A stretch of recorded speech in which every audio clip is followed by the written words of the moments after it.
Hello guys, this is your Negosyanteng Singkit once again, and today samahan nyo kami dahil bibili ako ng aking gold dito sa Singapore. So dinala po pala ako ng aking business partner dito sa ValueMax Jewelry Store. So nagtingin ako dito kasi every time na pumupunta ako ng ibang bansa ay make sure na meron akong dalang item na iuuwi ko sa Philippines. So recently, pinaka-nahiligan ko talaga ang gold kasi nag-a-appraise ang value and at the same time, good investment siya. So ito no, mga 22 and 24 karat gold lang ang meron dito dahil mga Chinese gold to.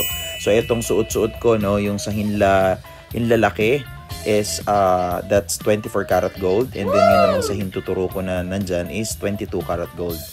So actually medyo pricey siya for me. Well, hindi naman tayo super yaman no. So medyo pricey siya for me, and umalis muna kami ng shop at nagpalamig muna dahil hindi ako makapag-isip.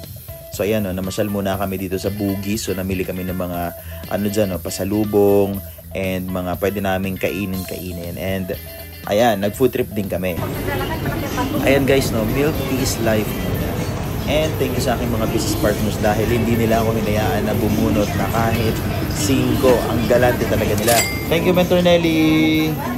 Thank you. Thank you po sa treat. Ayan, so bumalik po ulit kami. This one. Okay, try natin. Let's see. See, this is the Negosyanteng Singkit. Look at him. And then this one is the ring. And that one is the ring. So which one? I think you have to choose two. Ito lang yung tao na mentor, nakabono lang pero mayroon pa ring ilalabas para sa kanyang sarili. Okay, look at that. Negosyanteng Singkit. Which one is that? The first one or the second one? This is thicker. And that is the first one. So which one is better? You can choose guys and help him to decide what is the better one and the best. Of course, the best one is the bigger one.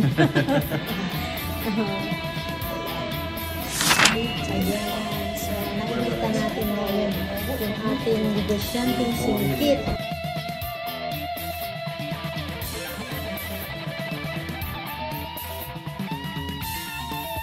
So ayan guys no, matapos ang mahabang diskusyonan at mahabang pag-iisip, nakapili na rin tayo. Ang kinuha natin ay ang 22 karat na gold ring kasi maganda siya sa hintuturo para pag ako ay nag-design. Okay. Ito na guys, nabili na natin. Tada! Actually, who's the lucky one? Oh, will you marry myself? Actually, kaya ko siya binili, pang ganun lang guys. Design, no? Pang ganun. Oh, di ba? Paggawa na, kita na. Oh. So, ganyan kaganda dito sa ating negosyo na ginagawa. Kasi, alam niyo ba, sa halagang 1,264. This one. Yes. This one. Yeah. See?